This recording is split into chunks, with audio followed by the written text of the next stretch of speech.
Ok, já estamos gravando. Bom, gente, então agradeço a presença de todo mundo aqui. Eu vou dar início oficial à defesa da Maíra Pradelli. Muito bom. Mais uma pessoa que defende esse processo pós-pandêmico, que é sempre uma vitória no Dia da Mulher. Enfim, tudo funcionando hoje. Eu queria, antes de começar oficialmente, passar a primeira palavra à Maíra para apresentar rapidamente o trabalho dela, agradecer a presença da Bruna, da Larissa e da Natália, uma banca só de mulheres, achei bem bacana, tirando o orientador aqui.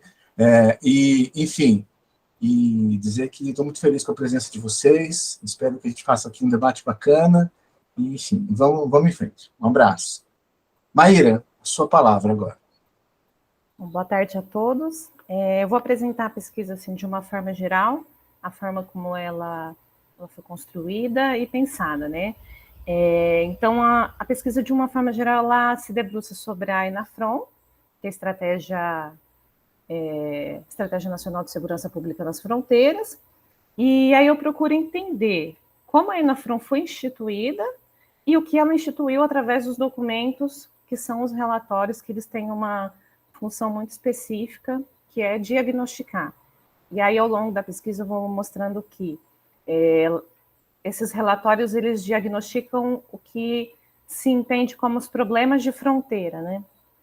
Então, eu acho importante dizer também que, aí já partindo para o primeiro capítulo, né, de como isso foi pensado, que eu penso como a ENAFRON ela foi instituída, e aí foi importante para mim entender que ela surge no âmbito, como um programa, né, no âmbito da Política Estratégica de Fronteiras, em 2011, que era durante o período do governo Dilma. Então eu faço um pouco dessa contextualização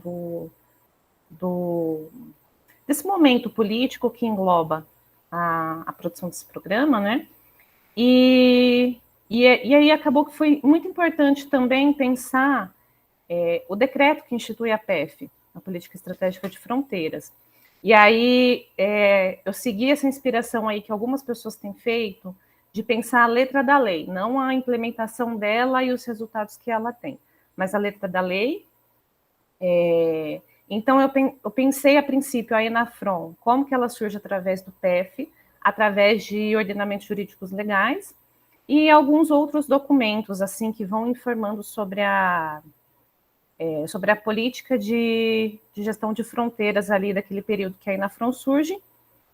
E também me foi necessário, né, pensando ainda no capítulo 1, voltar um pouco para o PDFF, né, que foi uma política, Programa de Desenvolvimento da Faixa de Fronteira, num período ali entre 2005 e 2009, em que, para eu fazer essa distinção ali dentro de um curto período de tempo de como essa gestão das fronteiras e as políticas que fazem a administração dela, elas tomam outros rumos, de modo que no PDFF se tem uma gestão de fronteira e uma ideia de fronteira que ela é mais centrada na integração nacional e de como que isso vai caminhando desde esse momento e prepara todo um terreno propício para o surgimento da ENAFRON e através do decreto, sobretudo que institucionaliza a PEF, numa ideia de controle.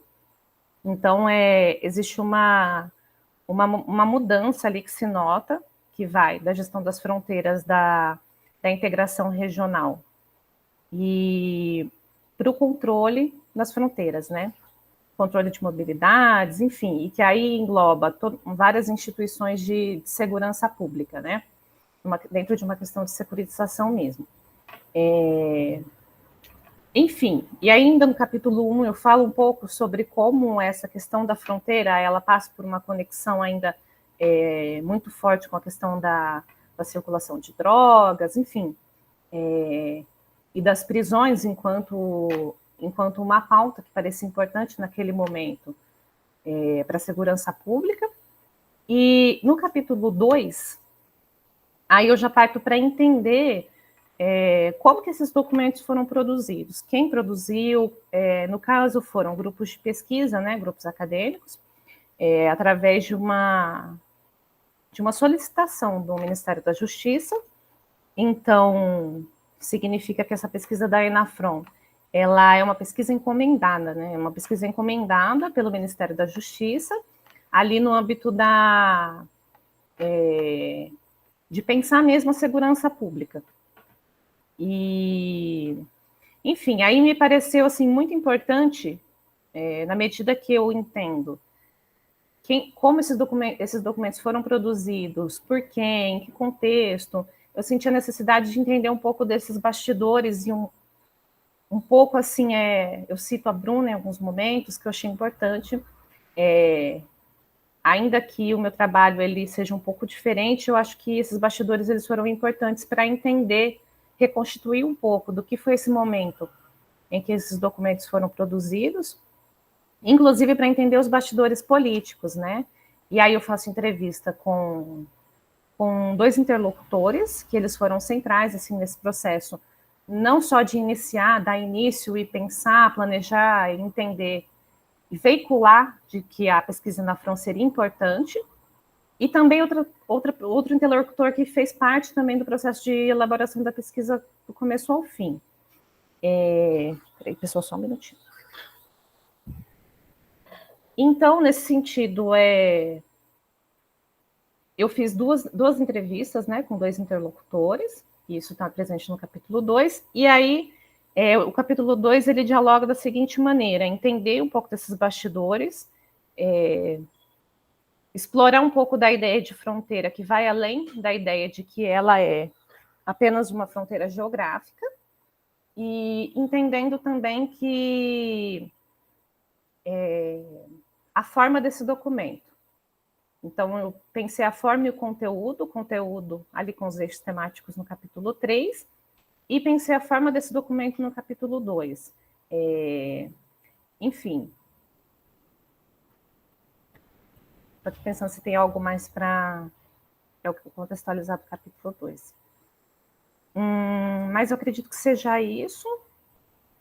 No capítulo 3, quando eu trago esses eixos temáticos e eu tento fazer esse gancho, uma vez que eu falei no capítulo 2 que a fronteira ela vai além de limites geográficos e de uma ideia de, enfim, de regionalização, eu tenho que trazer isso para o capítulo 3, mostrando como os eixos temáticos, como que eles comunicam, ideia de deslocamento, fluxos, coisas que, enfim, estão em trânsito o momento todo, em contraponto com uma série de soluções administrativas que elas parecem fazer a gestão de todo esse contexto a partir do controle e da repressão. Sobretudo, aí começando o capítulo 3, dizendo que existe uma ideia de fronteira que ela parece ser qualificada, parece não, ela é qualificada como uma ideia de problema, né? De como que isso vai sendo trabalhado nos relatórios. E aí, por fim, no capítulo 3, eu falo um pouco desse duplo etnográfico que eu já enuncio no começo da pesquisa, que é a ideia de proteção e repressão, de como que essas duas coisas elas caminham, não necessariamente explícitas, mas muitas vezes em situações concretas, assim, que os documentos colocam, a gente consegue perceber que essas duas categorias, elas caminham, assim, em conjunto, ainda que não de modo explícito, né? Eu acredito que seja, no geral, seja isso. Ok, obrigado, Maíra. Ótimo resumo, muito bom. Enfim, passo então a palavra e agradeço de novo a Bruna aqui com a gente. E vamos lá, Bruna. Boa tarde a todos. Primeiramente, eu queria... dá para me ouvir bem? Qualquer coisa, fala. Primeiramente, eu queria agradecer, então, a Maíra, ao Igor e à Larissa, né, pelo convite para compor a banca. Eu fiquei muito feliz com o convite de ter acesso ao texto final da Maíra. Eu acho que é satisfatório a gente ver projetos de pesquisa se transformando em trabalhos concluídos, então fiquei bem feliz de estar lendo aqui a sua dissertação. E eu vi, né, alguns desses momentos da sua pesquisa junto, né, do LEM, o Laboratório de Estudos Migratórios, e fui vendo, de certa forma, um pouco de longe, o processo de amadurecimento do seu trabalho e de você enquanto pesquisadora. Então, feliz, né, de estar aqui nesse momento que é simbólico, mas tão importante, né, para a nossa carreira. Então, eu aprendi muito com seu texto, principalmente sobre as fronteiras no Brasil e a forma de gerenciamento delas. Eu entendo, né, que na sua dissertação, e agora eu faço uma leitura um pouco simplificada do trabalho, você faz um esforço analítico muito grande de pensar os documentos que você apresenta, que fazem parte da ENAFRON. Mas você não está pensando os documentos em si, né? E acho que isso eu fui percebendo durante a leitura. Os documentos, eles são um meio pelo qual você vai se debruçar para compreender a ENAFRON, como ela se constitui e de que maneira ela se constitui. O que eu entendo é que você olha para a ENAFRON e você tenta trazer e deslocar no tempo um contexto, né, que já tinha acontecido, que não estava naquele momento da sua pesquisa, a partir de um material que existe, que são esses documentos. Então, eles são e servem como pistas para você ir nos contando um pouco do programa de governo ENAFRON e da ENAFRON em si. E você faz isso, né? A partir de 3 eixos de discussão teórica, que seria o Estado, fronteiras e documentos. Então, o Estado é aquilo que, como você diz o tempo todo na dissertação, você quer ver como ele é feito, ele é e feito nesses documentos, né? Como ele é feito nesses documentos do estudo. Então, é mais do que você está olhando do que os documentos em si. Então, né, essa leitura que eu fiz. Então, fronteiras são muitas coisas, né, na sua dissertação, apesar de você não se prender muito nisso. Então, existe uma definição geográfica, uma definição política, a fronteira como problema, né, que é central para a sua dissertação, que é uma negociação, é um manejo do que é legítimo ou não proteger e reprimir. A fronteira é um espaço de disputa por ministérios e braços do Estado que podem ver nelas espaços possíveis de inserção e atuação. Então, a fronteira e seus dados são produtos de estudos que se tornam oficiais, né? Então, acho que as fronteiras são plurais nesse sentido, né? E documentos, assim como fronteiras, também são plurais. Mas aqui eles são pistas, os rastros do que aconteceu. E como políticas de controle e repressão foram legitimadas através de um programa que anteriormente tinha como foco o desenvolvimento regional. Então, dito isso, eu acho que a dissertação tem méritos que devem ser destacados, como o fato de, a partir de um contexto, levantar um problema, criar mecanismos de análise desse problema e conduzir o leitor por capítulos que esmiuçam a sua preocupação em ser fiel aos documentos analisados. Aí eu acho que isso é bem feito na dissertação. E acho, né, que você realmente leva os documentos a sério. Mas eu queria realmente começar com um ponto muito contextual. Eu acho que pesquisas que tiveram que ser alteradas devido à pandemia de Covid certamente provocaram um amadurecimento nos pesquisadores e em você não foi diferente. Ainda que você já estivesse um pouco à frente de outros colegas, já que você tinha como objetivo analisar o que você mesmo chama de documentos, né? Então, os campos de pesquisas que são transformados pela Covid, né? No seu caso, eu acho que você estava falando de uma política pública que não existia mais. E eu me pergunto como isso altera o seu campo, né? A Covid. Não estamos falando de fazer um campo pela metade, certo? Porque você tinha, né, a proposta de ir ao aeroporto de Guarulhos e de fazer o que você chama, acho que na introdução, de uma etnografia documental. Então, a minha pergunta é, você está fazendo o campo pela metade ou como isso, de fato, se altera na sua pesquisa? Né? Então, e aí eu queria saber quais reflexões metodológicas poderiam surgir desses empecilhos do campo. Eu fico com essa dúvida. E eu estou fazendo essas colocações por 2 motivos. O primeiro, que no contexto de pandemia, uma pesquisadora chamada Magdalena Goralska, não sei se pronunciei corretamente, publica um artigo chamado Anthropology from Home, em 2020. Esse texto ele tem um apelo para etnografias digital, que, se diferente de etnografias de documentos, também foram consideradas como acesso a campos impossíveis durante as medidas de restrições sanitárias. E a autora vai dizer que não basta considerar o digital como algo outro que o trabalho de campo, ou que voltaria ao trabalho de campo depois da pandemia, depois da quarentena, depois do lockdown. ou então que essa era uma etnografia que era parte do trabalho de campo.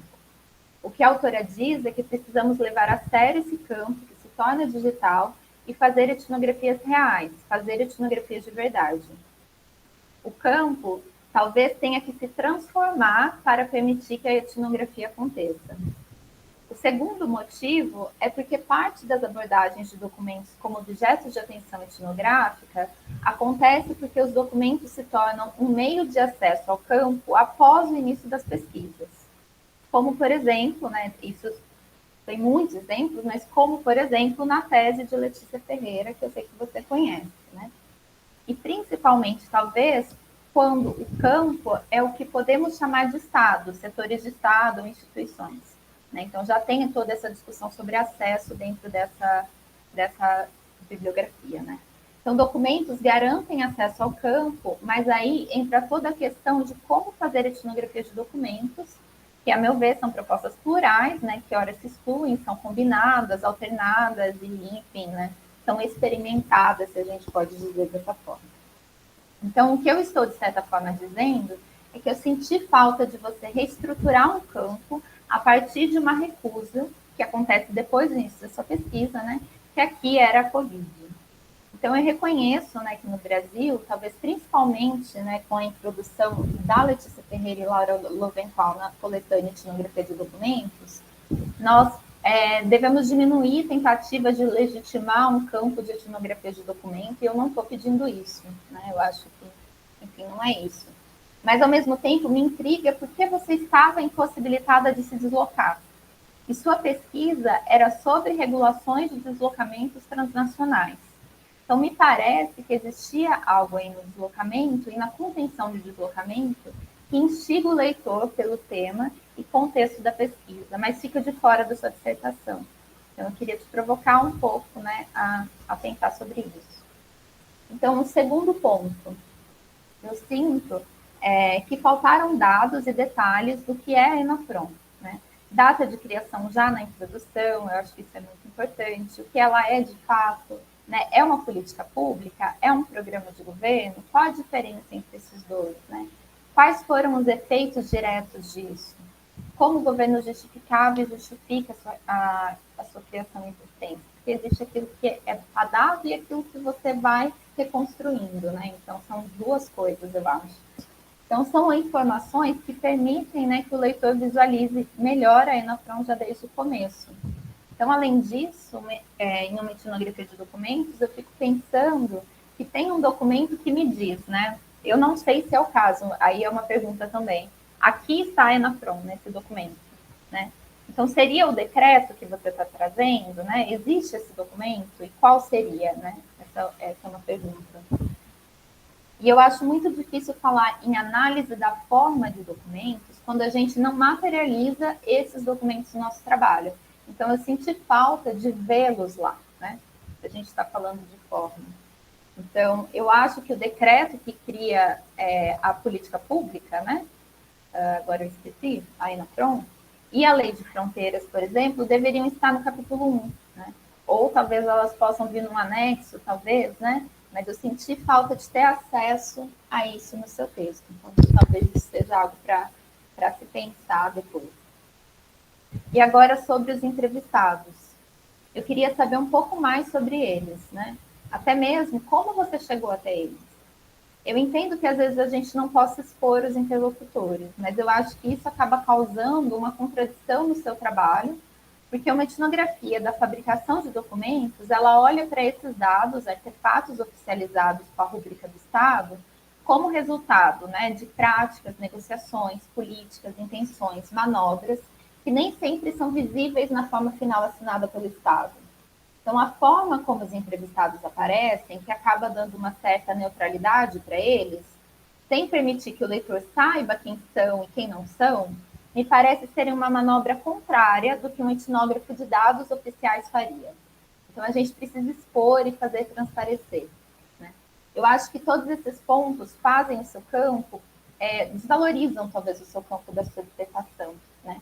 Faz ele parecer pequeno, e eu não sei, né, se é pequeno de fato, porque se você poderia ter ido além ou não, e eu não sei porque você não me dá informações no texto para eu conseguir ter um panorama mais amplo desse campo. Então, né, queria ter esse panorama mais amplo desses dados que eu pontuei até agora, né? Então, esse, ao meu ver, é um ponto importante, porque quando fazemos etnografia de documento, nós tentamos acessar os bastidores, aquilo que está escondido, né, que não entra na forma final de um documento. E eu senti que, nesse sentido, a sua dissertação muitas vezes se assemelhava a um documento estatal pela maneira como você economizava nas informações ao leitor, principalmente de dados que orientariam a sua posição no campo, suas escolhas e que moldam a pesquisa, né, e que não deveriam ser ignoradas nessa versão. Então, agora um outro ponto. Na dissertação, você diz que vai observar como o Estado se faz através de documentos. Acho que isso é central, né? Então, primeiro, eu tenho tentado pensar bastante o problema de uso de uma categoria genérica documento. Eu não estou pedindo para você fazer uma reflexão sobre isso na sua dissertação, porque não caberia, né?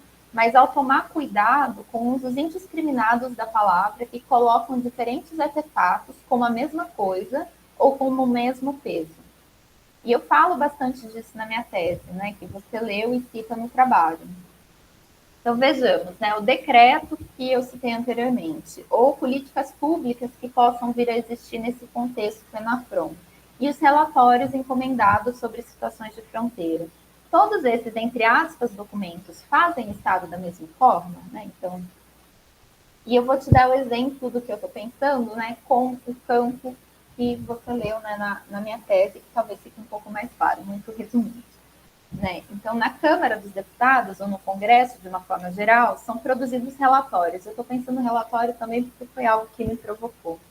Então, pode ser o relatório anual da bancada feminina, né, que é uma bancada mais institucionalizada, tem secretaria, ou então o relatório de estudo de uma comissão temática.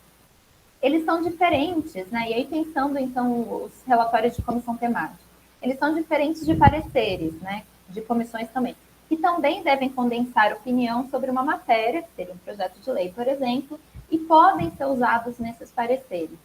No entanto, esses relatórios de comissões, eles, pensando no nível hierárquico, eles importam menos que outros documentos da comissão, como pareceres, votos, que podem utilizá-los, podem citá-los, mas podem ignorá-los completamente, como parece ser a maioria dos casos.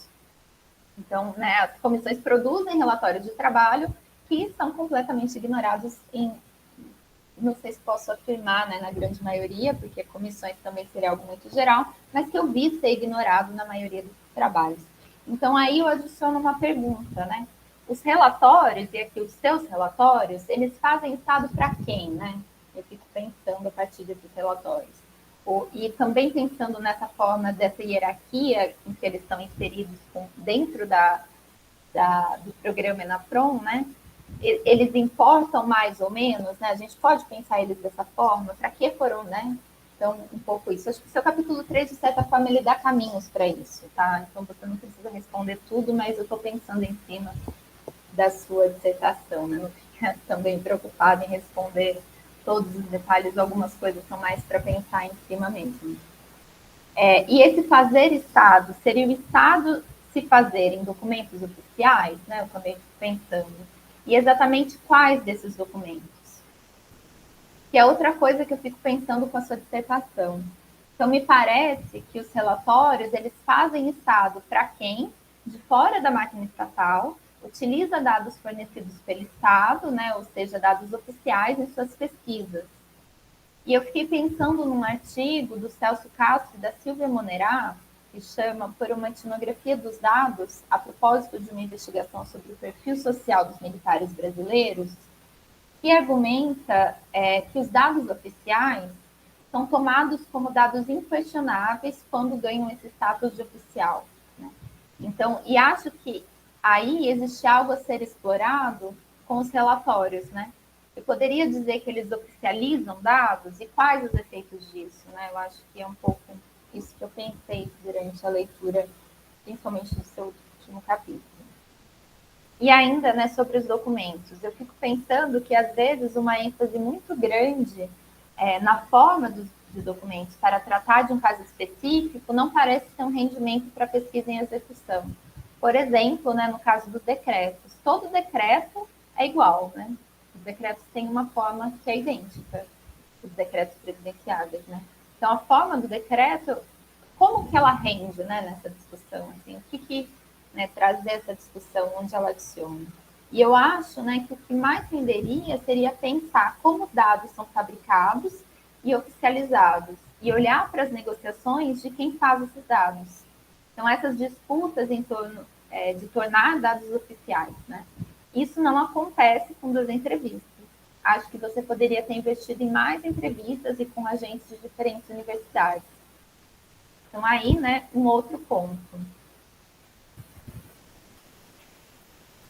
Na página 16, você diz, eu não sei se é a página 16, porque eu li uma versão que daí estava editável, né? Então, na página 16 do arquivo editável, me debruço sobre os documentos produzidos pela ENAFRON para entender como o Estado constitui uma ideia de fronteira enquanto objeto de governança e que tem como função gestar e gerir as populações. Então, a relação de Estado, nação e fronteira tem toda uma discussão bibliográfica que não aparece no seu texto, que está vinculada, né, à soberania nacional e território.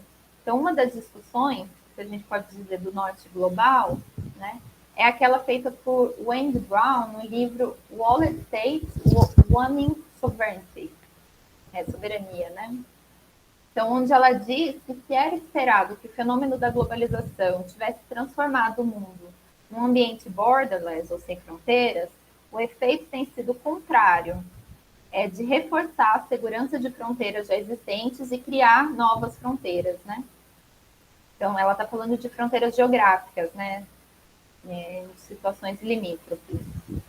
Então, o argumento dela é que os mecanismos de proteção de uma soberania do Estado, que justificam o endurecimento de fronteiras, é direcionado a pessoas e coisas e não, né, a justificativa para esse endurecimento seria de proteção militar, mas que é direcionado a pessoas e coisas. E que esse mesmo endurecimento, que deveria consolidar o Estado-nação, acaba tornando mais frágil e vulnerável. Esse é o argumento dela no livro. Então, a minha questão é se o seu campo se insere no mesmo movimento global de fortalecimento e endurecimento de fronteiras e como e se poderíamos pensar o sul global, né, como contribuinte desses debates de fronteira via Estado, né, que é o que a Brown faz. Então, aí eu tenho um comentário para cada capítulo. No capítulo 1, você fala sobre a criação da ENAFRON, né, como uma política pública do governo Dilma voltada ao combate do narcotráfico e visando a segurança pública. Então, o texto passa pelos documentos, observando formas e comparando com documentos anteriores do governo Lula, né, que estaria voltado ao desenvolvimento regional, para tentar nos dizer sobre como o governo atuava naquele período, né, ao propor a criação da ENAFRON. Então, o que me vem à mente, né, que esse capítulo me faz pensar na ideia de escalas ao observar o seu trabalho. E aí, talvez, de novo, eu estou pensando um pouco, você não precisa responder tudo e você pode responder partes disso que eu estou, né, colocando. E o que eu estou chamando de escalas, né? Eu estou falando de níveis mais altos e baixos que nos levam de panoramas locais e panoramas globais, né, de forma que a gente pode pensar gradativa. Então, a política do governo Dilma, ela está numa escala, né? O contexto da economia e política mundial, que não aparece no seu texto, está em uma escala acima, né? E está diretamente relacionado com a escala que você analisou. Então, essa é a minha provocação, né? Assim como as entrevistas com quem fez os documentos está numa outra escala. Então, a gente está falando de quem produz esses documentos, né? Que não são as pessoas que produzem o decreto que você também trouxe, né? Então, eu acho que a ideia de escala ela é importante aqui porque ela permite ver como o burocrata ou pesquisador que atua na fabricação desses relatórios encomendados se articulam com as propostas e contextos de governo nacional, assim como as propostas de Dilma, né, estariam em algum diálogo que não aparece no texto, e me parece que possa ser interessante para pensar esse deslocamento de desenvolvimento regional do governo Lula para um foco em segurança pública com a Dilma. Então, de novo, aqui a gente volta ao diálogo com o livro, né, da Wendy Brown, que eu citei anteriormente, né? Então, eu acho que faltou esse diálogo mais internacional, tanto teórico quanto contextual. Então, no capítulo 2, eu queria te ouvir falar um pouco mais sobre a forma relatório. Então, eu não conheço o trabalho da Larissa, que traz, né, você está citando o trabalho da Larissa, né, que traz a ideia de forma formulário, mas eu conheço alguns textos da Larissa, que ela está trabalhando com formulários, né? Então, eu imagino do que se trata, né, dessa forma. E eu fico pensando que o preenchimento de formulários, de certa forma, pressupõe aquilo que ele deve escrever, né? E que muitos espaços, né, no formulário, apesar de estarem ali, eles podem ser deixados em branco, subtraídos, enfim, né? Mas existe uma espécie de forma, se a gente pode fazer esse trocadilho. Então, nos seus relatórios, não seria exatamente os criadores do que podemos chamar dessa forma que estamos olhando? Então, eu acho que tem uma diferença muito grande entre um formulário que é preenchido e um relatório que não é preenchido, mas elaborado e observado nessa sua elaboração. Então, de novo, a ideia de escala também te ajudaria aqui, né?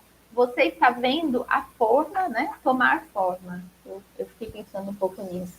E eu queria te ouvir falar um pouco mais sobre isso, né? E tentar pensar esse relatório, se não seria, então, essa construção de uma forma e não forma, né? Então, no capítulo 3, onde você apresenta a fronteira-problema, né? Ou seja, né, como a fronteira é diagnosticada como problemas que permitem a atuação estatal mais rigorosa, né, que legitimam a atuação e a entrada do Estado na vida das pessoas nas faixas de fronteira, eu acho que a ideia de fronteira-problema, ela faz muito sentido e acho que é um ponto alto da sua dissertação, né? Eu gostei muito do capítulo 3. E eu acho que ela nos apresenta uma outra questão chave na sua dissertação, que é a ausência e presença do Estado. Acho que ali o campo ele fica mais claro no capítulo 3. Né? Então, as fronteiras, e eu fico me perguntando se fronteiras são faixas de fronteira, se são cidades limítrofes, se são as barreiras que permitem ou não a passagem de pessoas e coisas entre as nações, né? E eu também, isso você não precisa me responder. E eu fico pensando, né, que essa extensão territorial da faixa de fronteira, que é determinada pela lei que rege a fronteira com 150 quilômetros, né, também não seria uma forma de legitimar por meio dessa extensão territorial as investidas em locais onde o Estado é mais presente, porque a gente fala muito de ausência de Estado, né? Mas e onde o Estado é de fato mais presente, né? Se essa mesma lei não seria utilizada para isso também. Acho que isso aparece um pouco menos, mas você não precisa, de certa forma, me responder. Eu acho que eu estou mais assim, mostrando como também a gente consegue pensar em cima, talvez, da sua dissertação, e eu acho que isso acontece quando o trabalho é bem feito, né?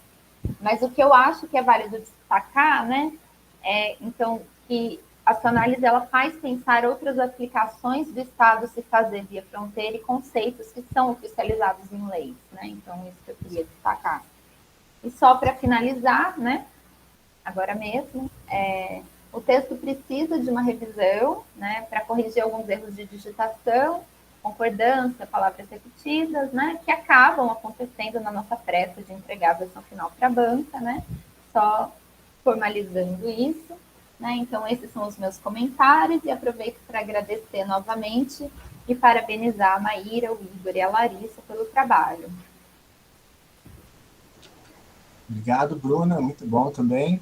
Então, imediatamente, dando sequência, eu passo a palavra à Maíra para responder as questões da Bruna e depois a gente segue. Um abraço. Vou ver as anotações aqui que eu fiz. Vocês estão me ouvindo, gente?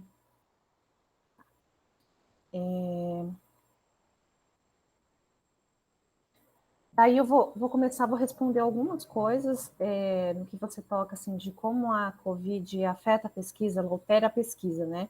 Na verdade, assim, quando eu entrei, antes de eu entrar na UFSCar, eu tinha duas ideias em mente.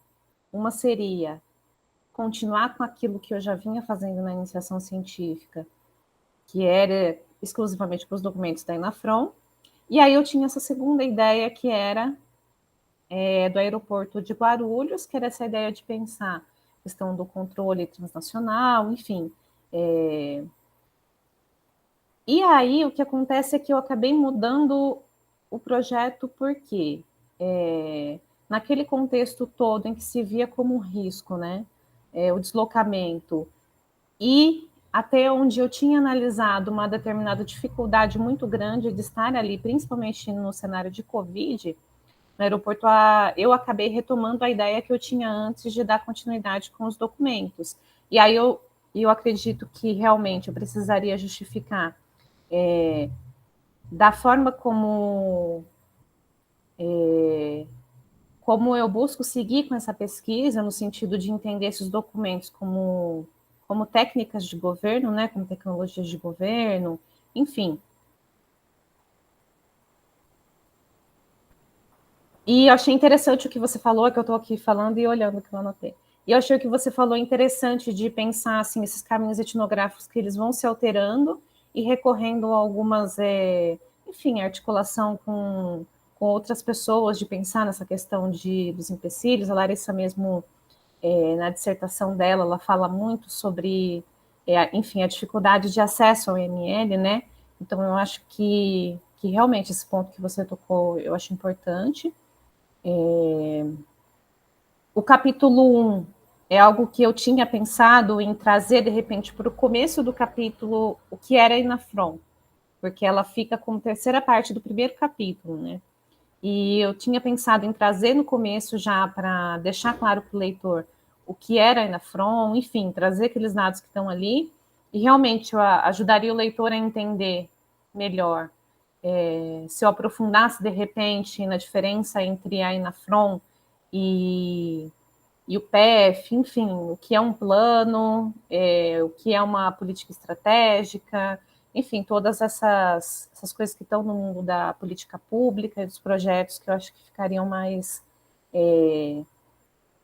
fácil para o leitor entender, né, todo esse universo. A questão das entrevistas, realmente, seria interessante que eu tivesse feito mais entrevistas, e aí tem um ponto que é muito chave, que quando a gente fala sobre as entrevistas, como ela foi feita por pesquisadores dentro desse contexto acadêmico, aí você perguntou como você chegou até eles, né? Então, acredito que, embora não esteja sinalizado assim na pesquisa, é interessante pensar que, como grupos de pesquisa que fazem coisas parecidas com o que nós fazemos, acho que é muito naquilo no sentido do que a Annelise Riles fala, de como que lidar com um documento ser parecido academicamente com o que a gente faz, e aí essa dificuldade de tornar aquilo como objeto de estudo, né? E, enfim, e de todo esse trabalho de escrita que é o que a gente faz e que é o que, de certo modo, se fez também com a Enafron, né? E aí, nesse contexto comum de pessoas, foi aí que eu cheguei nos entrevistados, que são pessoas que, de certo modo, estão muito, assim, imersos nesse contexto acadêmico, e uma das pessoas, ela participou, enfim, das tratativas do Ministério da Justiça, do começo ao fim, então achei importante trazer para a pesquisa, né, para evidenciar um pouco desse contexto político, que ele estava um pouco mais situado, e o outro interlocutor para falar um pouco sobre as questões que eu coloco como dilemas ético-morais, né, do trabalho do pesquisador em campo, no sentido de de ter sido uma pesquisa encomendada pelo Estado, para que as fronteiras estivessem sendo diagnosticadas, e aí, então, propor soluções na prática, em que a gente sabe que é muito delicado no sentido de como aquilo pode repercutir na prática, né? Então, a escolha desses interlocutores, elas foram pensadas nesse sentido. Deixa eu ver aqui. Outra coisa que você falou é a forma do decreto, que ela tem uma forma padrão e aquilo foi, enfim, desenvolvido em uma parte ali do capítulo 1. Eu achei assim, a forma como eu pensei em colocar o decreto e explicar como, enfim, como que ele aparece em termos de forma e conteúdo, para mim pareceu interessante para mostrar no sentido da oficialidade, de como se converte coisas que podem ser vistas como não oficiais para as coisas que são oficiais. E até mesmo para dar destaque a como algumas pessoas aparecem nesses documentos, né? No caso da presidente Dilma, que assina o decreto, e outras pessoas que também assinam e não têm a mesma, enfim, a mesma conformação gráfica dentro da forma, né?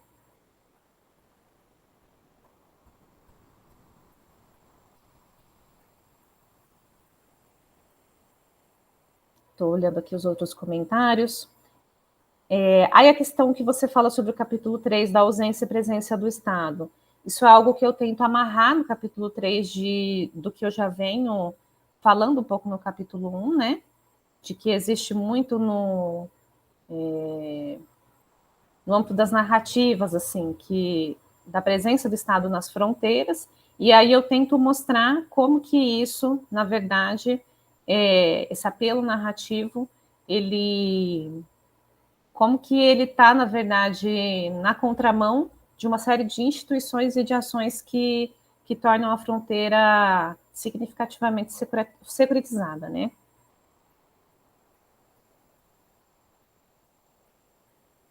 E você mencionou também a questão do trabalho da Larissa, que no caso realmente ela trabalha com formulários, né?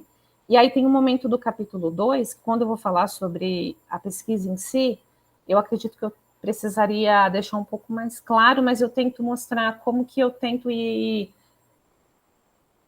de certo modo, tem alguma similaridade, mas eu tento ir para outro caminho no sentido de mostrar que à medida que ela mostra que existe uma forma pré-concebida e que já direciona para aquilo que tem que ser preenchido dentro de um formulário, eu vou mais para a ideia de como que se cria um gênero narrativo em torno da fronteira, de como que a ideia da fronteira ela é qualificada, e aí a gente chega no capítulo 3 com a ideia de problema, né? De como que essas coisas vão sendo amarradas e entendidas como um problema, e consequentemente, como soluções para serem implementadas na fronteira. Bom, eu acredito que é isso. É que, assim, foi muita coisa e qualquer coisa, depois que a Natália falar, a gente faz um balanço final, que aí eu vou ir pensando junto também. Obrigado. Você tem mais alguma questão específica, Bruna? Você acha que está tudo bem? Não, está tudo bem. Então, tá bom. Então, sem delongas e sem intervalos, vamos já passar para a Natália. Vamos lá, Natália, obrigado por estar aqui. Gente, primeiro eu que agradeço. Agradeço por vocês terem topado adiar 1 hora essa banca. Agradeço muito também por compartilhar, né, essas horas da tarde. Obrigada, Igor, pelo convite, Lari. Obrigada, Maíra. Também muito bom estar aqui com a Bruna. Acho que tem para além de ser uma banca composta por mulheres, é uma banca que atravessa aí uma linhagem de antropologia feminista, né? Antropologia, inclusive você incluído, viu, Igor? Né? De uma antropologia feminista, de uma antropologia do Estado a um outro, pelo offset do Estado feminista, né? E agradecer muito a Maíra, né? Eu acho que eu acompanho, ainda que à distância, os trabalhos da Maíra desde a iniciação científica.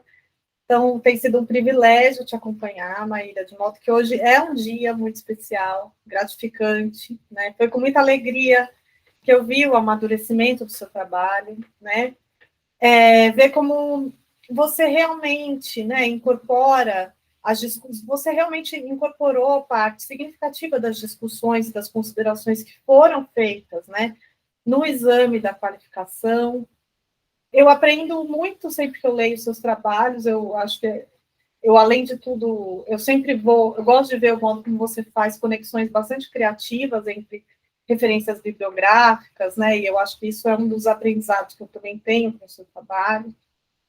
E eu acho que a sua dissertação tem passagens, né, de uma excelência analítica, etnográfica. Eu acho que você faz você realmente encara o fato de fazer uma etnografia, né, uma etnografia, inclusive, de documentos, e acho que, como a Bruna bem colocou, uma etnografia que poderia, sim, ser, talvez, pensada a partir, inclusive, do ambiente digital com mais adensamento, mas você se debruça sobre um corpus documental, né, e você encara esse desafio, e eu acho isso bastante louvável, né.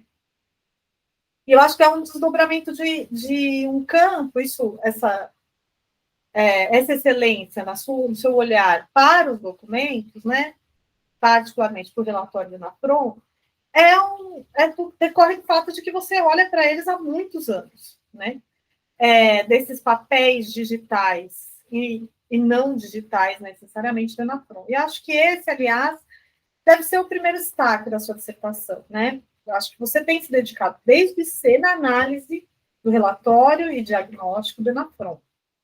A sua dissertação, sobre a qual a gente se debruça hoje, então, é fruto de muitos anos de dedicação desse trabalho, desse olhar para esse relatório de campo. Então, os anos da sua etnografia junto ao relatório, ao diagnóstico do NAFRON, fazem com que você não só apresente um conhecimento denso sobre os documentos, né, e sobre uma certa malha institucional que enreda a feitura desses documentos, como também compreenda e nos apresente, né, o que esses documentos estão produzindo. Então, tem uma passagem da sua dissertação que você fala, Maíra, da aridez do relatório do NAFRON. Você destaca o fato de a dissertação ter se debruçado sobre um material árido. E aí eu queria só destacar que essa aridez, ao menos na minha leitura, não está no teu texto. Né? Essa aridez, para mim, não foi passada como leitura. Ao contrário, eu achei que o seu texto apresenta uma etnografia que não era árida, né? Que dá vontade de continuar lendo. Então, e aí um outro destaque que eu gostaria de fazer também é sobre o modo criativo e potente com o qual você dialoga com parte da bibliografia. Particularmente o seu diálogo com a Marisa Correia, que eu acho bastante criativo e arejado. Acho, inclusive, que tem alguns saltos no diálogo com a Marisa Correia, na relação com a forma-lei, forma-formulário, forma-relatório, que você traz a partir do Julian Simões, da sua orientadora da Larissa, né, que pode ainda vir a ganhar outras matizes, se ser levado a sério a ideia do Foucault forma-prisão, né. E aí, Maíra, eu só queria te dizer o seguinte, eu não sei quais são os seus projetos, não sei se você quer continuar no doutorado, né? Então, assim, sua dissertação está entregue, você vai ver o que você vai querer fazer com os apontamentos que a gente vai fazer aqui hoje, se você quer seguir no doutorado, se você quer fazer artigos. Eu acho que tem algumas coisas que seriam muito interessantes, né? Que se você tiver fôlego, vontade de trabalhar mais, porque aí a riqueza do teu material, do teu olhar para um objeto de estudo tão pouco, tão inusitado, né, ele se perde se você talvez não olhar para isso, não fizer esses desdobramentos. Mas talvez você não queira, então fica a seu critério. Então, as questões que a gente vai falar aqui, que eu estou falando, são nesse sentido de uma conversa que você vai decidir o que você vai fazer com isso, né? Mas, enfim, então eu fiquei pensando, né, que daria ainda para levar a sério essa relação do modo como você dialoga com a Marisa Correia, né, dos manipuladores técnicos, no diálogo com a forma-lei, forma-relatório, forma-formulário e forma-relatório. Um pouco também vou seguir ainda um pouco, né, mais para frente, no que a Bruna também já te apresentou. Eu fiquei pensando, Maíra, em como seria possível e inovador, a partir do teu campo, colocar Marisa Correia e Foucault para conversar, né? O que você já faz, mas eu penso que tem um saltinho nessa conversa que pode ser dado mais para frente. Esse salto, me parece que está no teu capítulo 2, justamente onde você traz com mais força o que a Marisa chamou de manipuladores técnicos. E o que você chama de contextualização desses manipuladores técnicos no âmbito do ENAFRON. E aí, primeira coisa, né, concordo com a Bruna, assim, eu acho que você não nos contextualiza quem são esses manipuladores técnicos. Toda retirada da aridez do relatório do ENAFRON, né? Então, o fato do relatório do ENAFRON e dos caminhos que seriam supostamente invisíveis e que você vai nos levando, né? Pelo programa de desenvolvimento da faixa de fronteiras dos governos Lula, pelo plano estratégico de fronteiras da Dilma, você consegue tirar a aridez desses processos, mas quando chega nos supostos, e eu acho que são supostos, tá? Manipuladores técnicos do âmbito do ENAFRON, eles estão absolutamente opacos e áridos, eu não sei quem eles são. E um parêntese sobre isso. Essas pessoas assinam relatórios. Essas pessoas, elas são professores, docentes de universidades públicas, elas assinaram relatórios públicos, elas assinaram contratos públicos com o Ministério da Justiça.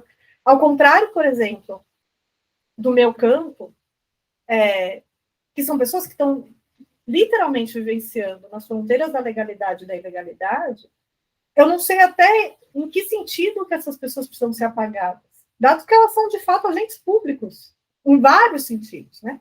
Mas, enfim, então, eu vou fazer algumas considerações sobre o capítulo 2, em uma ordem ainda nada linear, né, nessa conversa aqui, e que pelo menos duas questões que vão também remeter mais forte para o capítulo 1, a partir do seu capítulo 2. Bom, mas como eu disse, eu achei muito potente o modo como você, então, propõe esse diálogo com a Marisa Correia, bem como a inspiração nas formas textuais de Estado que você traz por meio do Julian e da Larissa, né? Essa potência também está no fato de que esses três autores, Marisa, Larissa, Julian, estão pensando em atores, agentes da manipulação técnica que são muito específicos. São promotores, são juízes, são escrivões, são enfermeiras, são médicos legistas, são assistentes sociais, né? São os sujeitos do Estado que fazem aquilo para a qual a Letícia Ferreira, que você também cita, chama atenção ao dizer que na dobra da antropóloga e da ativista do movimento social, na qual ela passa a ser integrada em campo, né, ela passa a atuar exatamente como aquilo que nenhum antropólogo, nenhum sociólogo quer ser, o sujeito que preenche os papéis e que faz os processos andar, né? Então, isso, como demonstram Marisa, Larissa, Júlia, é uma expertise que esses manipuladores técnicos da burocracia de Estado, de juízes, a enfermeiras, assistentes sociais, né, têm de ter pela prática cotidiana por onde eles fazem o Estado. E aí, no teu texto, no teu capítulo 2, os acadêmicos da UFRJ, e aí eu queria só sublinhar uma outra coisa, que está no capítulo 1, me parece um pouco genérico falar que são acadêmicos de universidades sudestinas que vão para as fronteiras.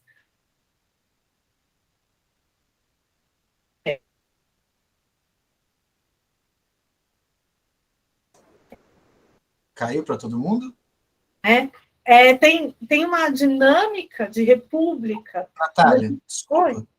Os últimos 15 segundos você congelou. Ai, meu Deus. E agora? Vocês estão, mas eu volto, né? Até onde vocês ouviram, mais ou menos? Do sudestino? Na parte sudestina, Tá, é que eu acho que é uma generalização tanto quanto leviana. Por quê? Falar que são acadêmicos de universidades sudestinas que vão para a fronteira. Porque não é... Eu não estou congelando agora, né? Tá. Não são acadêmicos da Federal do Espírito Santo. Não são acadêmicos da Federal de Minas Gerais. São acadêmicos da UFRJ, né? Da universidade primeira da colônia, sabe? Assim, isso tem uma historiografia de colonização. Isso tem um peso geopolítico na produção de saberes sobre fronteira, Estado-nação, que não é irrelevante, né?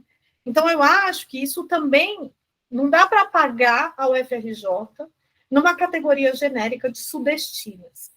E aí eu volto para a questão dos manipuladores técnicos, né? Enfim, esses acadêmicos da UFRJ, que aparecem no teu texto como manipuladores técnicos, eu fiquei pensando, será que eles realmente são manipuladores técnicos, né? Quem pode ser manipulador técnico? O que é necessário para se saber ser um manipulador técnico? E aí, nesse sentido, Maíra, eu ficava lembrando, por exemplo, não sei se eu adoro a introdução à invenção da cultura, do Roy Wagner, né? Que fala sobre o desajeitado antropólogo que vai a campo, né? Eu fiquei pensando aqui como esses manipuladores técnicos que saem do Rio de Janeiro e vão coordenar 11 universidades nas fronteiras, isso também não é à toa, isso também tem uma carga geopolítica, de produção geopolítica de conhecimento. Por que não é contratada uma universidade direto, né, a universidade, sei lá, do Amazonas, a Universidade Federal do Pará, enfim, por quê? Por que é a Universidade Federal do Rio de Janeiro? A partir desses grupos, e aí eu quero chamar a atenção para outra coisa também, que está conectada com o que eu acho que é com um eixo central da sua tese, da sua dissertação. São grupos que estudam fronteira e crime. Da UFRJ. Não é, por exemplo, um grupo de pesquisa do Instituto de Economia da Unicamp, desenvolvimentista, entendeu? Isso já diz muito, né? É o NECVU, é o grupo RETS, já tem um pressuposto de estudo sobre crime e criminalidade, entende? Que é chamado para fazer essa coordenação. Então, aí nesse sentido que você apresenta, né, na forma relatório, fica evidente que com todos os cuidados, né, que são tomados pela equipe dos acadêmicos, com as palavras, os conceitos a serem usados, com todas as disputas e contendas teórico-metodológicas da equipe, que, ao fim e ao cabo, o relatório produz exatamente o que o relatório se propõe a produzir, que é o que os supostos manipuladores técnicos, né, como você está dizendo que são, diziam não querer fazer. Então, eu me pergunto, eles são manipuladores técnicos? Né? E aí eu concordo com a Bruna. Me parece que a forma relatória do ENAFRON implica no incremento e no fortalecimento do Exército e das forças policiais, no aumento do encarceramento e que não soluciona violações de direitos básicos das pessoas indígenas, das mulheres, das pessoas pobres.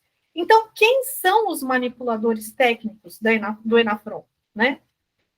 E aí, na página 85, né, você fala assim, e aí, por isso que eu estou chamando a atenção, concordo com o modo como a Bruna colocou, quem fez a forma e quem preenche a forma, né? Me parece que esses manipuladores técnicos, os acadêmicos, são quem está preenchendo a forma, sem saber lidar com a forma.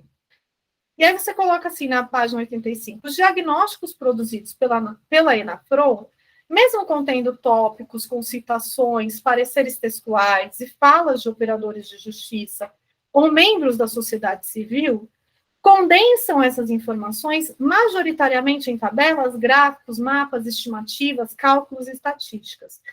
Nesse sentido, ao me focar na forma relatória, nos bastidores, enfim, busco documentar e busco oferecer um ponto de enquadramento. Tá. Aí eu comecei a pensar, né, a partir disso que você está falando.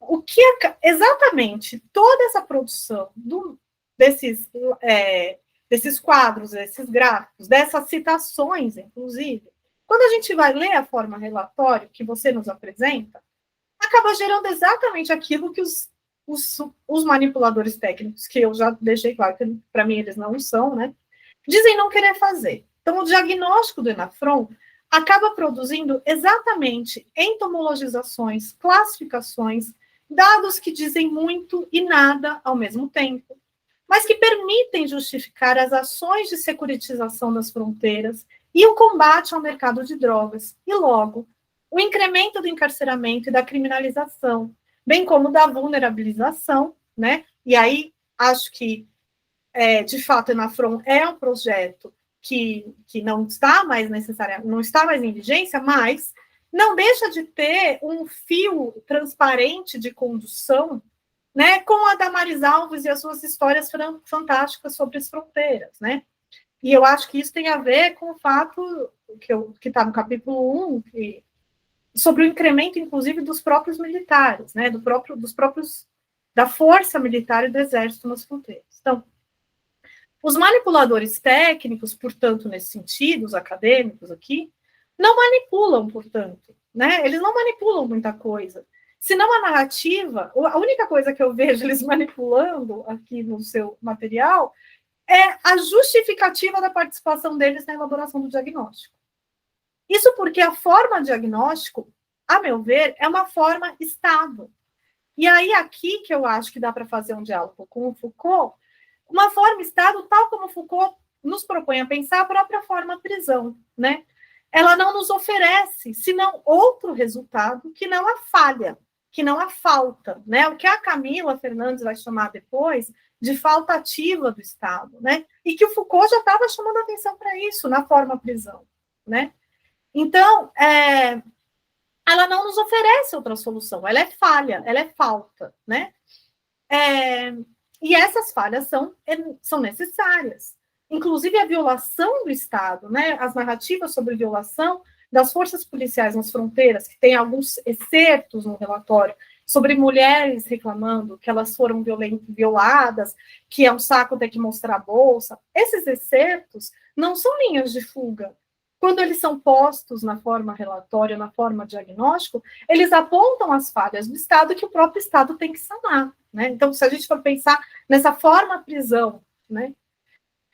Bom, essa questão também está balizada pela discussão, e eu acho que essa é a parte, para mim, foi isso que eu fiquei pensando enquanto pilar do seu material, enquanto a discussão sobre desenvolvimento e defesa, né?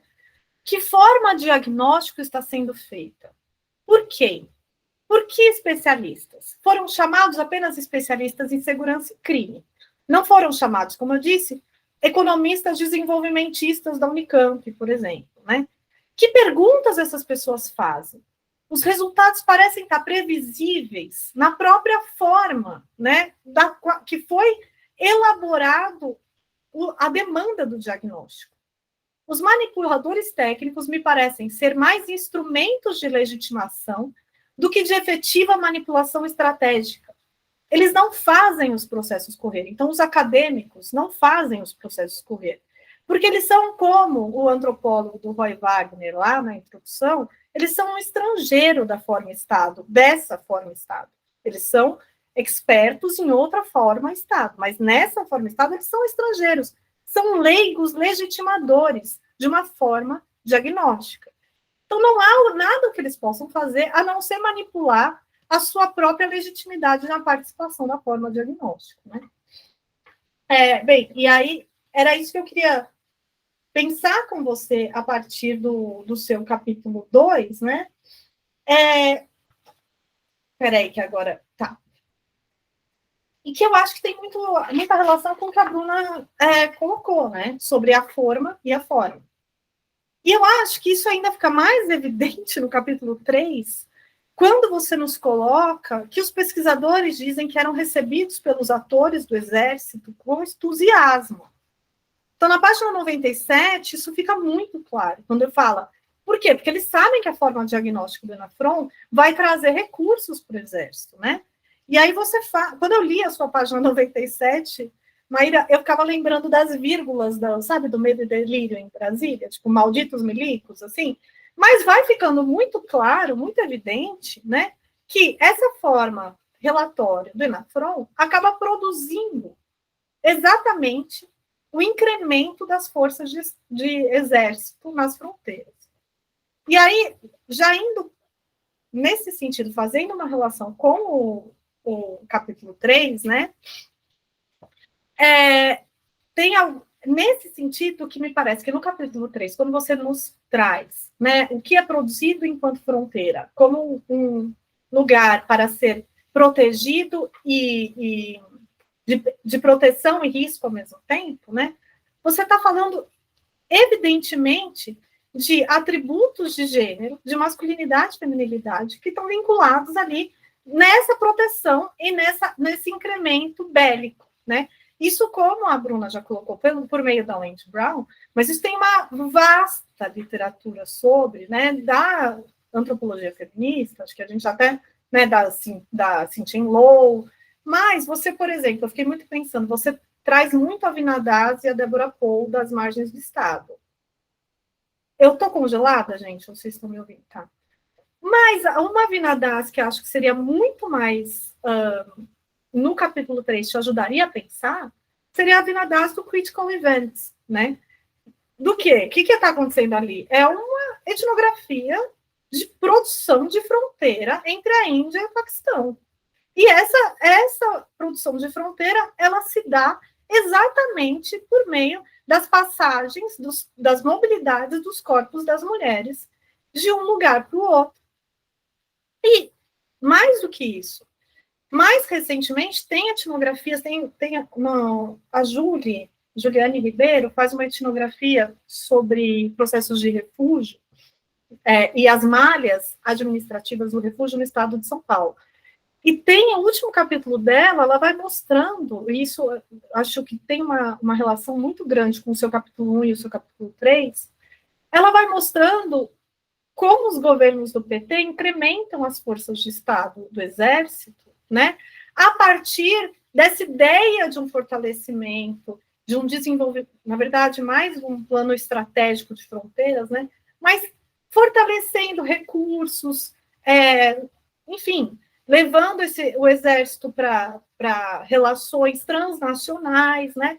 E aí ela vai demonstrando como o Exército vai criando narrativas sobre espaços vazios, imaginários, que precisam ser colonizados e que estão intimamente relacionados com a proteção dos corpos das mulheres desses espaços vazios.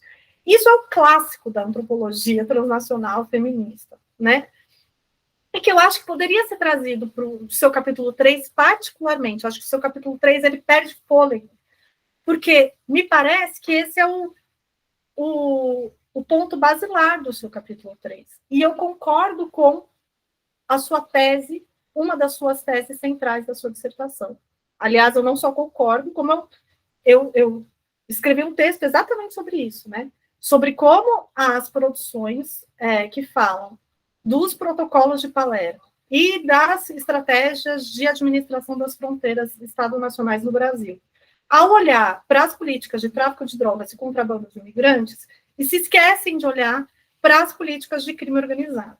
Então, se todo o campo de saber antropológico, sociológico e feminista, dos estudos de gênero, está olhando para o guarda-chuva do tráfico de pessoas, está se esquecendo de olhar para o guarda-chuva do crime organizado. E eu concordo com você quando você diz que o guarda-chuva do crime organizado ele é muito mais amplo.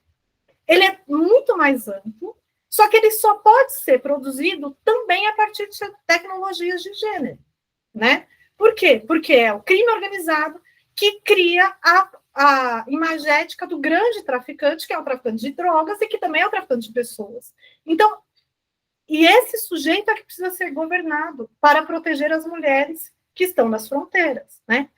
Então, tem um texto meu que está num livro que chama Feminismos na Encruzilhada dos Punitivismos, que eu falo justamente sobre isso, né? Que é uma análise justamente historiográfica, inclusive, da produção de saber sobre crime organizado no Brasil pela ciência jurídica, né?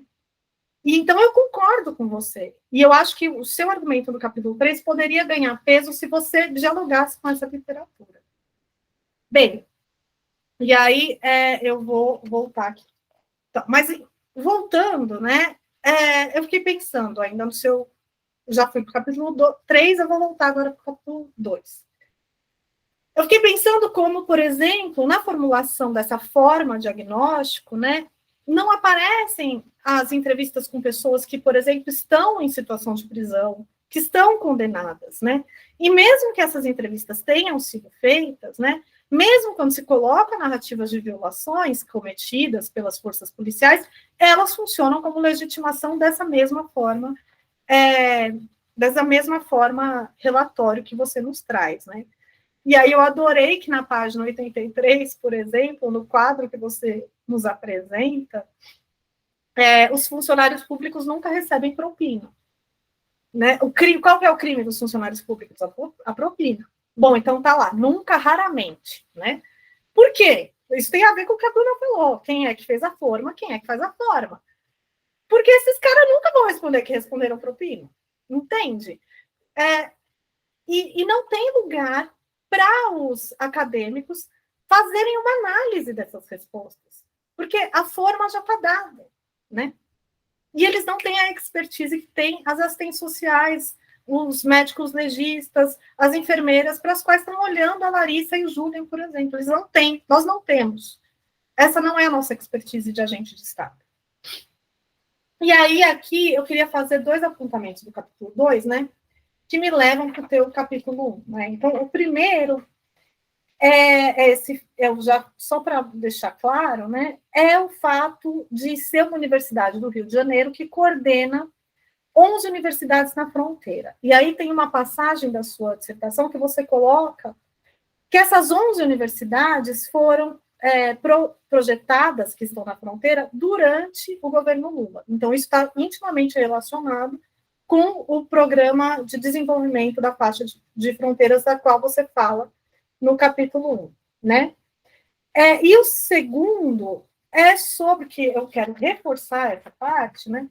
É sobre a opacidade do modo como os seus entrevistados aparecem na sua dissertação, certo? Eu acho que eu precisaria saber quem são essas pessoas. E ao elas ficarem opacas, é impressionante, me pareceu, como se cria uma tecnologia de gênero de um agente genérico universitário que aparece como masculino, sabe? Assim, um agente masculino genérico que produz saber sobre as fronteiras na coordenação de um plano estratégico das fronteiras que leva para forças de securitização. Então, assim, eu acho que precisa desopacar, sabe? Precisa me trazer matizes desses sujeitos. Eu preciso saber quem eles são. E eu até queria ouvir um pouco você sobre o porquê é relevante ou não protegê-los, tendo em vista que são agentes públicos de Estado, em várias escalas, né? E aí, vou para o capítulo 1, que eu já, daí eu já vou me indo para o fim. Eu achei que o seu capítulo 1 é o eixo fundamental, tanto é que o seu capítulo 1 é quase metade da sua dissertação, né? E eu gosto muito do modo como você nos traz esse fio condutor de um todo não aparente, né? E essa correlação dos programas e planos governamentais. Me parece muito relevante que nos governos Lula o programa é nomeado como Programa de Promoção de Desenvolvimento da Faixa de Fronteira, enquanto que já nos governos Dilma essa mudança ocorre para o Plano Estratégico de Fronteira, já indicando a retirada da categoria desenvolvimentista, né? E aí, sim, você busca analisar essas diferenças no capítulo 1, né?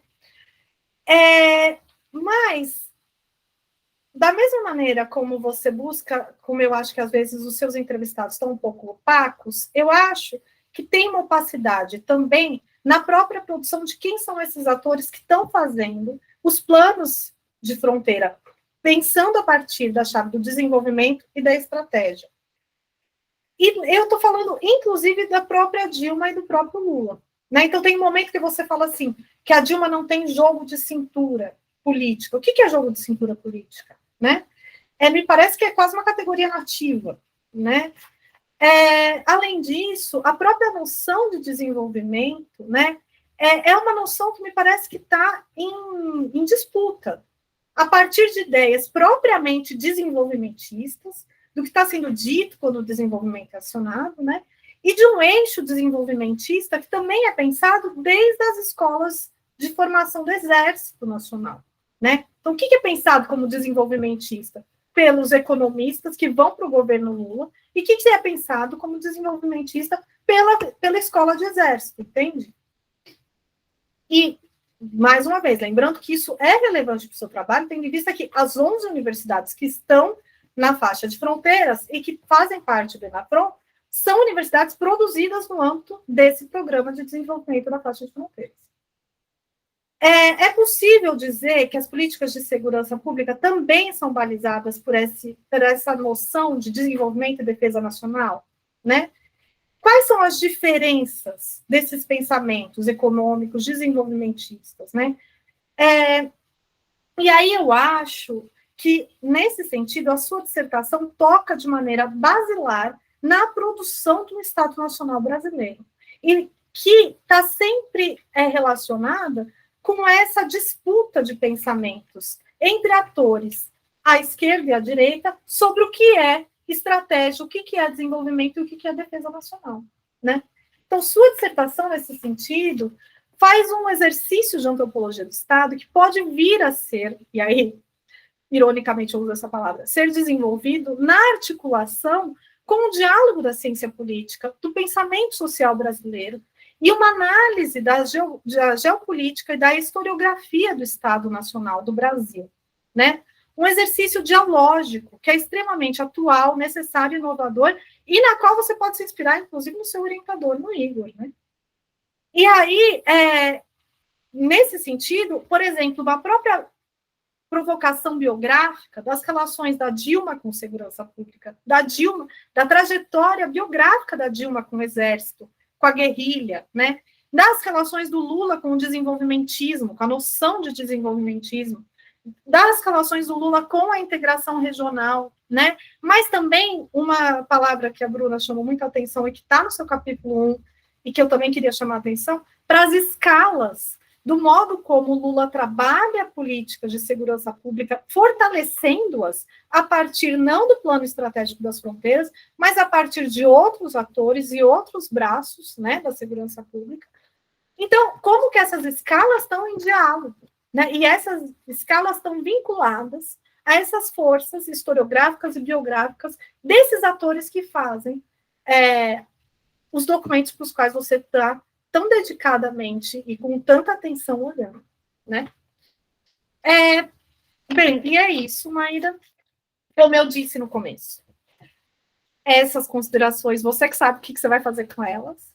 Eu espero que você continue, sinceramente, porque eu acho que você nos traz temas e toca em pontos muitíssimo relevantes e inovadores.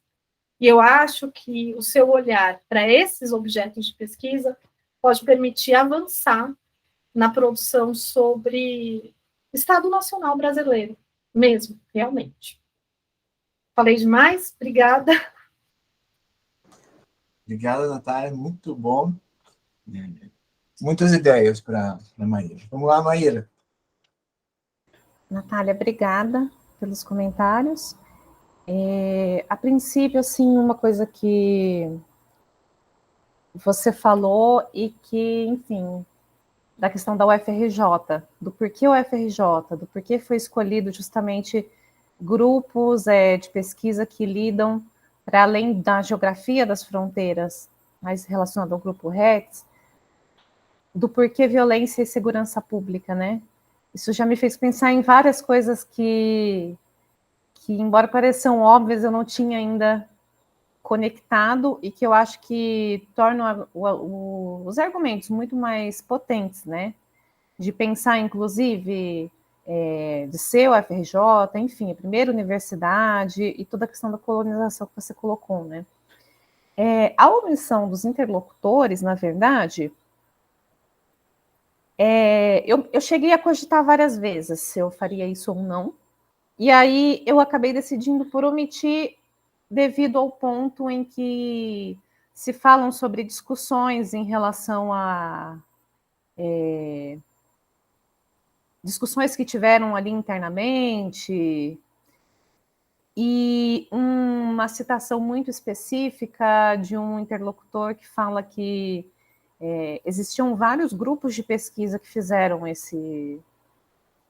essa pesquisa, né? Tinha, por exemplo, NECVO e RETS. E aí houve uma subdivisão que fizeram lá, estrategicamente pensando em quem seria supervisor, coordenador, enfim, e os pesquisadores alocados nesses grupos. E aí teve algumas passagens que eu achei que talvez seria interessante fazer a omissão dos nomes. Mas agora pensando, eu acho que alguns trechos eu acabei por não colocar na pesquisa. Então eu acho que eu poderia enfim, reavaliar e colocar a identidade deles até para desenvolver mais em quem são eles, enfim, até porque, como você disse, são pessoas que assinam relatórios, são, enfim, fizeram essa parceria com o Estado, são agentes públicos, então acredito que vai muito no sentido que a Bruna também tocou nesse ponto, né? Deixa eu dar uma olhadinha aqui. E também tem muito a ver com a questão da Universidade Sudestina, de como é possível abrir camadas a partir disso que a gente está falando, mostrando que, porque justamente eles vão até a fronteira, enfim, produzir conhecimento e toda uma produção de saber que, enfim, tem tudo a ver com essa questão de colonização, enfim, colonização do saber. Eu acho que seria super interessante eu ir adensando essas matizes que na pesquisa. Deixa eu dar uma olhadinha só. E realmente, assim, a questão da forma e da forma. Eu achei genial, assim, que a Bruna fala, depois a Natália arremata, eu achei muito interessante, eu acho que isso me faz redimensionar muito para pensar a questão do que seriam os manipuladores técnicos, né? Na verdade, agora que vocês falaram, assim, eu consigo pensar em muitas outras coisas que eu consigo redimensionar de forma analítica, a partir do que eu uso a Marisa Correia, e aí pensando em como eu poderia usar ela, que a Natália falou, em diálogo com o Foucault, e menos em relação aos manipuladores técnicos, né? Inclusive, porque me parece que, como a Natália falou, justamente o que eles evitam é o que eles acabam por produzir. Então, me parece que, enfim, deixa eu dar uma olhadinha só numa anotação que eu fiz aqui.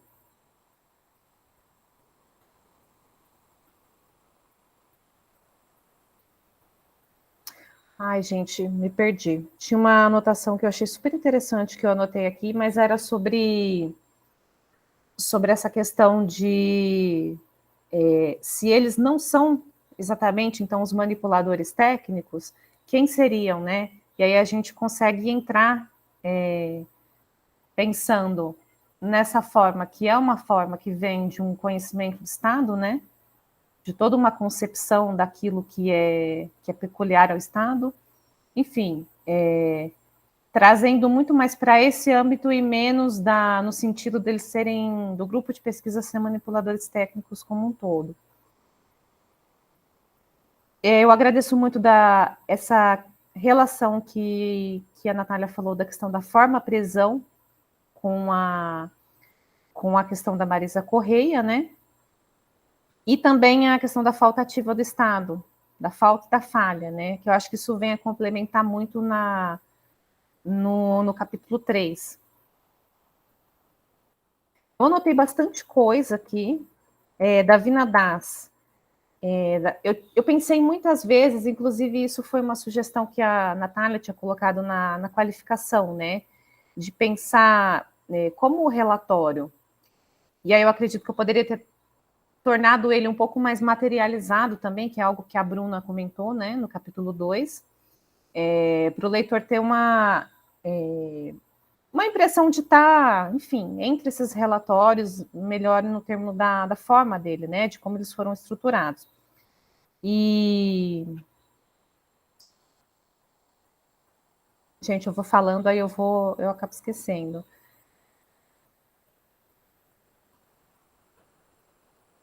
Enfim, então eu acho que seria interessante pensar nessa questão da forma-prisão que a Natália tinha falado, em paralelo enfim, a forma mesmo do relatório e a questão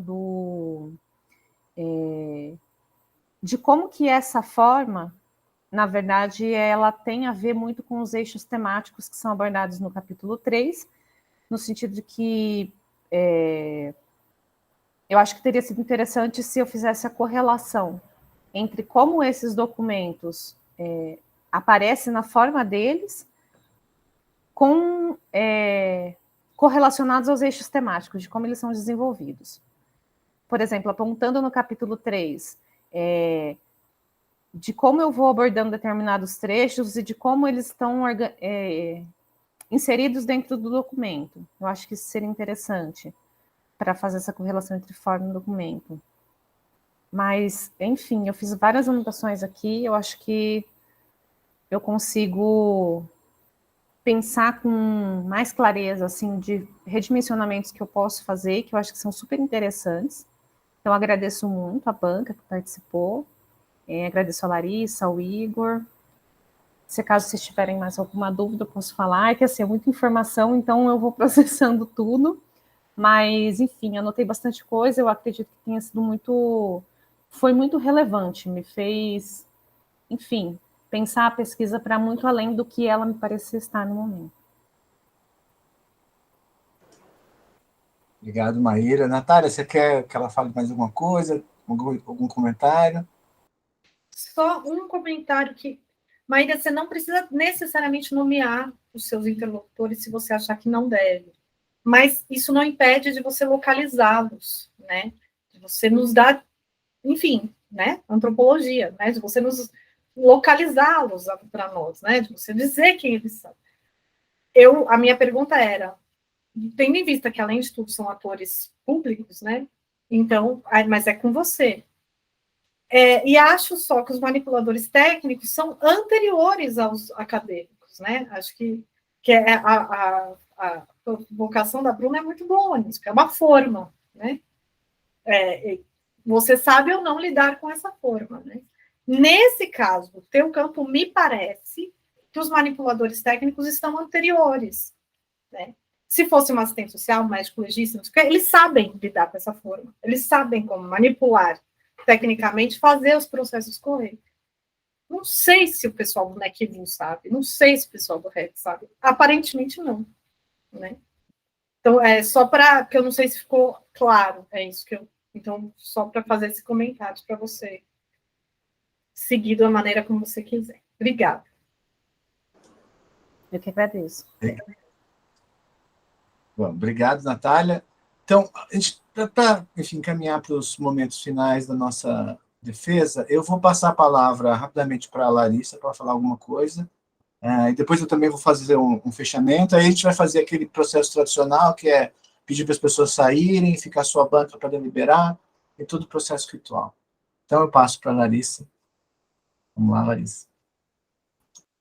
Bom, queria primeiro agradecer ao Igor pela parceria, enfim, pela disponibilidade. Eu sei que não é fácil co-orientar, estar com o orientador é sempre duas cabeças pensando pode ajudar, mas muitas vezes pode tornar o caminho mais nebuloso. Então principalmente porque eu acho que é um processo de aprendizado para quem está começando a carreira, e eu acho que ele foi muito generoso em fazer, em aceitar isso e permitir que eu participasse como eu participei. Agradecer principalmente a Maíra pela confiança e por ter, de certa forma, confiado que eu era uma boa instrutora para os documentos, para pensar a antropologia dos documentos. Acho que em alguns momentos sim, acho que a banca deixou evidente que há coisas muito interessantes a serem desdobradas sobre isso, e eu acho que parte da responsabilidade dos manipuladores técnicos não é minha também, no sentido de que foi eu apresentar a ela o texto da Marisa e todas as discussões em torno disso, mas concordo, acho que a metáfora é maravilhosa, forma e forma. Acho, Maíra, que você deveria investir nisso para frente, se você assim quiser, em pensar isso em artigos ou mesmo em continuar a pesquisa para outros caminhos. E queria agradecer demais à banca, a Nath, por estar desde o começo na qualificação. E acho que muitas das tentativas do texto final, acho que o Igor concorda também, foi um pouco em resposta ao que a gente ouviu na banca e tentando fechar algumas coisas que estavam que estavam não resolvidas naquele texto. Acho que as entrevistas, a parte é um pouco isso. Também acho que tem um pouco de culpa sobre a questão das omissões das entrevistas. E aí, na minha opinião, eram poucas entrevistas para nomear explicitamente os interlocutores. Alguns trechos eram trechos sobre bastidores muitíssimos interessantes, mas ao mesmo tempo que eram bastante complicados politicamente de serem colocados na boca de um único interlocutor. E aí foi um jogo de, né, nunca é um jogo de você sempre perde algo. E eu acho que a gente fez juntos essa escolha, não sei como o Igor pensa agora, olhando a posteriori a escolha, mas acho que foi uma forma de escolher.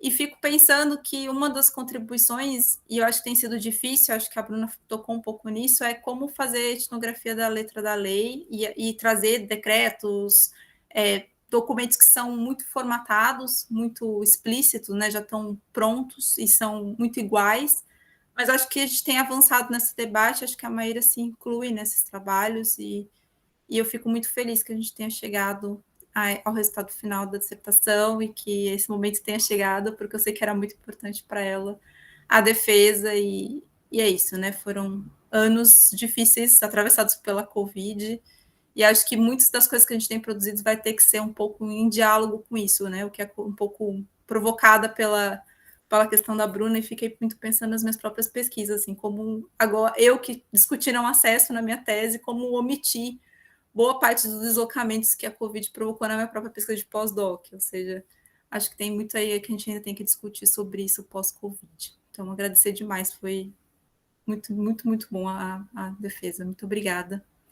Obrigada, Maíra e Igor, pela parceria. Obrigado a você, Larissa.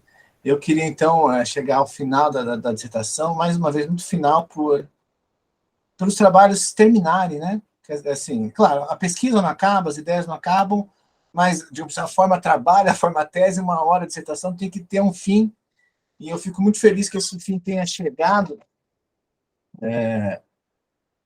porque, assim, eu sei como é difícil ultimamente, como os alunos estão lutando, digamos assim, né, para conseguir, no momento sem grana, no momento atravessado por um governo fascista, Covid, enfim, vocês estavam com tudo contra vocês, e eu acho admirável cada pessoa que termina, assim, para mim isso é incrível. Eu nunca sei se eu teria conseguido fazer um trabalho nessas condições, então eu acho assim, admirável, assim. Então, parabéns, Maíra, mais ainda porque ela já está trabalhando, acho tão legal isso, enfim, né, a vida continua, mas a academia te espera, Maíra, você não precisa romper, entendeu? E eu queria dizer sobre o processo de produção da pesquisa, assim, que foi assim, uma produção muito tranquila, porque há processos muito diferentes, né? Há processos mais morosos, mais rápidos, mais tensos, mas foi muito tranquilo, no sentido de que, enfim, claro, com todas as dificuldades do tempo, dos prazos, e às vezes não dá, mas o texto vem, o texto está ali, e eu operei muito menos como orientador, eu acho que, e muito mais como um leitor, e por isso eu agradeço muito a Larissa pela ajuda, enfim, especialmente por todo o envolvimento com a discussão bibliográfica, que melhorou muito o trabalho, e ajudou muito, que era uma bibliografia que eu não domino. Então, eu fui vendo o processo crescer, embora como orientador, quase como um leitor externo, assim. E, enfim, foi muito legal ver o texto sendo construído e o texto crescendo, assim, né? Da qualificação para cá. Enfim, muito obrigado, aprendi muito com a Larissa, aprendi muito com a Maíra, com as arguições da Natália, com a arguição da Bruna, que foi me orientando também, e que, enfim, está me ensinando mais sobre antropologia e leis agora do que eu podia imaginar, né? Embora eu tenha escrito sobre isso já há muito tempo. Enfim, é isso. Então, agradeço a todas, fico muito feliz com o final. Agora eu passo, então, para esse momento ritual, que é pedir para as pessoas, inclusive para a Maíra, para deixarem a sala. A gente vai deliberar bastante rápido, são 16h34, quando for 16h40, vocês já podem voltar para a gente fazer o fechamento oficial com a declaração do resultado da banca. Eu vou, obviamente, desligar a gravação, que agora passa a ser um momento particular da banca. Então, para aquelas pessoas que estão assistindo em outro momento, a gente encerra por aqui. Espero que vocês tenham gostado do processo. E é isso. Então, peço para todo mundo sair e vamos ficar só a banca aqui. Quando for 16h40, a gente volta. Vocês voltam. Até já. Combinado. Até já. Deixa eu só encerrar essa gravação. Aí.